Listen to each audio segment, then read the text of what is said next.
Hello guys, again welcome to another episode of Cricket with Twins. This is Usman, myself Zain. So excitement is in the air. It's going to be India versus Pakistan. तो जनाब आ गया वो शाहकार था जिसका इंतज़ार. वो शाहकार कौन सा है? वो है India versus Pakistan in a world cup. It can't get bigger than this. So greatest rivalry का जो अनदर चैप्टर है वो अनफोल्ड होने वाला है. कल नरेंद्र मोदी स्टेडियम में जब 1.5 लाख लोग होंगे, तराने गूंजेंगे, दोनों टीमों के कैप्टन जब अपनी टीमों को लीड करते हुए ग्राउंड में जाएंगे तो वो एटमॉस्फेयर जो होगा वो बियॉन्ड इमेजिनेशन होगा. बहुत ही ज़बरदस्त टक्कर का मुकाबला होने वाला है क्योंकि दोनों टीमें अपने प्रीवियस मैचेस जीत चुकी हैं और इंडियन मेरे ख्याल में एज अ फेवरेट स्टार्ट करेंगे. तो मैच से पहले थोड़ा सा म्यूज़िक का तड़का भी होगा. Yes, Arijit Singh is back guys. मैंने कहा था कि अरिजीत सिंह को बुला लो तो बीसीसीआई ने मेरी बात सुन ली है और उन्होंने अरिजीत सिंह को बुला लिया है. तो what a music night, music day, whatever you say, it's going to be magnificent. Usman, your thoughts on musical ceremony and then we will move forward to the strategy and the match. What will be it like? World cup तो start हुआ था 5 अक्टूबर से. मेरे ख्याल में कल world cup असल start होने वाला है क्योंकि कल ही सेरेमनी भी है और पाकिस्तान की आपको इंपॉर्टेंस का भी पता चल गया होगा कि वर्ल्ड कप में पाकिस्तान के मैच के खिलाफ ही सेरेमनी भी रखी गई है. और Arijit Singh what a singer is. मैं जब भी यूनिवर्सिटी के लिए सफ़र करता हूँ तो मेरे कानों में हमेशा अरिजीत सिंह गूंज रहे होते हैं. तो he is one of my favourite singer from India. तो बहुत ही ज़बरदस्त बात है कि पहले सेरेमनी होगी और उसके बाद जो एटमॉस्फेयर क्रिएट होगा it will be beyond the limits. So we will talk about the strategies of both teams, India and Pakistan. And Shubman Gill is also back. He has recovered from dengue. No, he will be in the playing 11. So बात करेंगे strategies पे. तो पहले पाकिस्तान की playing 11 पे बात करेंगे, फिर इंडिया की जो strategy है उस पर भी बात करेंगे. पाकिस्तान के लिए जो एक बड़ी सामने आई पड़ी है वो है पाकिस्तान का टॉप ऑर्डर. तो पाकिस्तान का टॉप ऑर्डर जो है ना वो परफॉर्म नहीं कर रहा. तो कल क्या फ़खर इन होंगे या इमाम ड्रॉप होंगे? तो ये एक बड़ा क्रिटिकल क्वेश्चन है. जैन, आपकी राय क्या कहती है कि इमाम को ड्रॉप करना चाहिए या फिर हमें फ़खर जमान को? Jain, your thoughts? It's going to be massive. Management जो है वो इस पे सर जोड़ के बैठेगी क्योंकि अगर हम इमाम उल हक देखें तो उनकी परफॉर्मेंस काफ़ी अच्छी है, एवरेज भी 50 की है. लेकिन जब हम इम्पैक्ट परफॉर्मेंसेस की बात करते हैं, जब हम देखते हैं कि प्रेशर सिचुएशंस होती हैं, तो Imam ul Haq has always been a shit. उनकी परफॉर्मेंस बड़े मैच में बड़ी पुअर परफॉर्मेंस है. वो कभी अपनी आउट ऑफ स्किन नहीं खेले. तो मैं जो है वो फ़खर जमान को एक चांस ज़रूर दूंगा क्योंकि फ़खर जमान इंडिया के जहन में भी होगा. वो चैम्पियन ट्रॉफी की नहीं, उसके बाद भी कुछ डिसेंट इनिंग्स उन्होंने इंडिया के ख़िलाफ़ खेली हैं. तो इंडिया के जहन में हमेशा फ़खर जमान होगा. तो वाई नॉट कि दोनों ही आउट ऑफ फॉर्म है. तो जो आपको ज़्यादा यूटिलिटी, जो आपको पावर हिटिंग, जो आपको फेयर फ्राहम कर सकता है तो क्यों ना उसके साथ जाया जाए. तो मुझे जो लगता है कि कल जो फ़खर जमान है उनको टीम में इन होना चाहिए और इमाम उल हक, सॉरी टू से, उनको बेंच पे बिठाना चाहिए. तो उस्मान, आपकी क्या राय है? क्या आप मेरे से एग्री करते हैं? उसके बाद बॉलिंग में एक बहुत बड़ी डिबेट आ रही है कि should Usama Mir be included in the team और he should warm the bench again.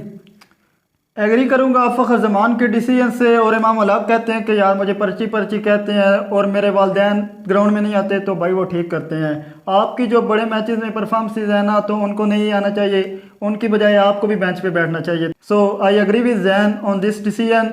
अब बड़ा ट्रिकी क्वेश्चन आपने कर दिया कि स्पिन में शादाब को ड्रॉप करना चाहिए, नवाज़ को करना चाहिए या फिर उसामा मीर को इन होना चाहिए. तो रिसेंट परफॉर्मेंसेस देखते हुए शादाब खान को मैं ड्रॉप करूंगा क्योंकि उसामा मीर हमने वार्म अप मैच में भी देखा, वो बॉल को ग्रेप करते हुए नज़र आए और उनका जो बॉल में ना वो छाल नज़र आता है. जब भी उनको कोई बैक फुट पे पंच करने जाता है तो टॉप एज के बड़े चांसेस होते हैं और वो बॉल को फ्लाइट देते हुए नज़र आते हैं. On the other hand Shadab is playing well with the bat but not is not doing well with the ball. I am going with Usama Mir. Clearly is a better choice.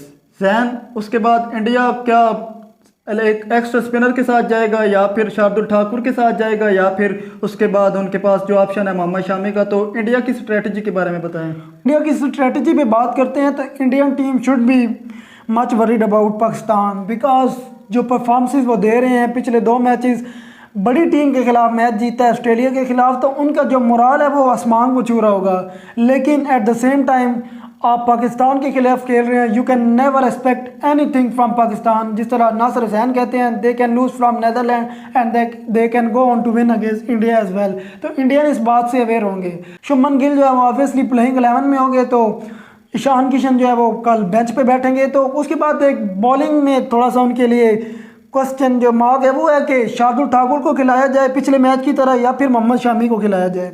और एक और थॉट जो है कि क्या वो 3 स्पिनर्स के साथ जाएंगे पाकिस्तान के खिलाफ।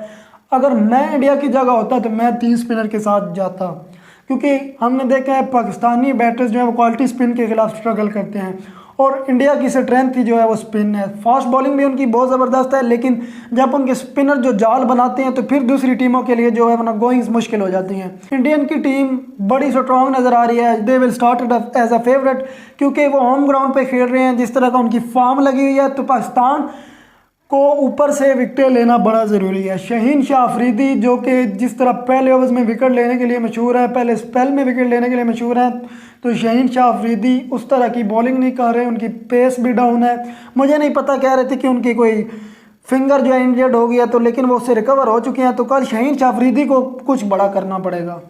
पहले तो मैं आपसे डिसएग्री करूंगा कि मैं नहीं चाहता कि तीसरा स्पिनर खेले। हमने अहमदाबाद की पिच देखी है, गुजरात टाइटंस का होम ग्राउंड है, तो वहाँ पे मोहम्मद शामी बहुत अच्छी बॉल करते हुए नजर आए। तो मैं तो मोहम्मद शामी के साथ जाऊंगा। स्पिन अगर कोई बहुत ज़्यादा पिच स्पिन फ्रेंडली है तो फिर अश्विन को चांस दिया जा सकता है। Otherwise Mohammed Shami is a far better option than Ashwin. उसके बाद आपने बात की शहीन पे, तो शहीन अपने रिदम में नज़र नहीं आ रहे। उसके बाद उनकी पेस भी डाउन है और भी बॉलर्स पे हमें डिपेंड करना होगा, just not Shaheen. Hasan Ali is doing well और उसके बाद हारिस रऊफ का बड़ा इंपैक्ट हो सकता है और विराट कोहली को यार हमें किसी तरह आउट करना पड़ेगा। अगर आप कोहली को आउट नहीं करेंगे तो आप मैच नहीं जीत पाएंगे। और शर्मा भी क्या फॉर्म में है, तो पाकिस्तान के लिए वरीज तो हैं, पाकिस्तान को उनको सॉर्ट आउट करना पड़ेगा। अगर पाकिस्तान पावर प्ले में इंडिया के आउट ना कर सका तो स्कोर मुझे 400 की तरफ जाता हुआ नजर आ रहा है। जिस तरह की उनकी बैटिंग है और उसके बाद अहमदाबाद की ग्राउंड में बैटिंग विकेट होती है, तो पाकिस्तान के लिए बहुत ही डिफिकल्ट पिच है। तो बाबर आजम के लिए बड़ा दिन हो सकता है। बाबर आजम प्लीज़ परफॉर्म कर दो, कल एक 100 आ जाए और हमारे दिल को सुकून आ जाए। जो लोग आप पे बातें कर रहे हैं कि वो चौक कर रहा है, तो बाबर आजम कल अपने बल्ले से जवाब दे दो और लेवल ही और का जो है ना वो जवाब हमें मिलना चाहिए। Babar Azam kindly perform tomorrow. तो कल का बड़ा मैच होने वाला है। The place to watch out from my side are Shubman Gill, Virat Kohli और जसप्रीत बुमराह। इंडिया की तरफ से मुझे लगता है ये इम्पैक्ट क्रिएट कर सकते हैं। अगर पाकिस्तान की तरफ से नज़र दौड़ाई जाए तो अब्दुल्ला शफीक, बाबर आजम एंड शहीन शाह। मुझे लगता है ये तीनों प्लेयर पाकिस्तान की तरफ से देखने वाले होंगे। तो चले ना मैच की तरफ थोड़ी प्रेडिक्शन करते हैं। Usman, what do you think, who will come on top tomorrow? पहले तो टॉस का बड़ा फैक्टर होगा। अगर ड्यू वगैरह हुई तो पाकिस्तान की बाद में बॉलिंग आ गई और जिस तरह पाकिस्तान की स्पिन स्ट्रगल कर रही है तो पाकिस्तान वहाँ से तो हार सकता है। लेकिन अगर प्रेडिक्शन की बात की जाए विदाउट पिच को देखे तो इंडिया थोड़ा सा अपर हैंड है। मैं 60-40 के साथ जाऊंगा। इंडिया 60 है और पाकिस्तान 40 है। Send your thoughts. मेरा भी सेम है, इंडिया 60 और 40। आप लोगों ने भी कमेंट सेक्शन में बताना है और पाकिस्तान के लिए दुआ ज़रूर करनी है, क्योंकि पाकिस्तान अगर कल का मैच जीता है तो इंशाल्लाह पाकिस्तान वर्ल्ड कप भी ज़रूर जीतेगा। So thanks for watching, stay safe, कल मिलते हैं इंशाल्लाह।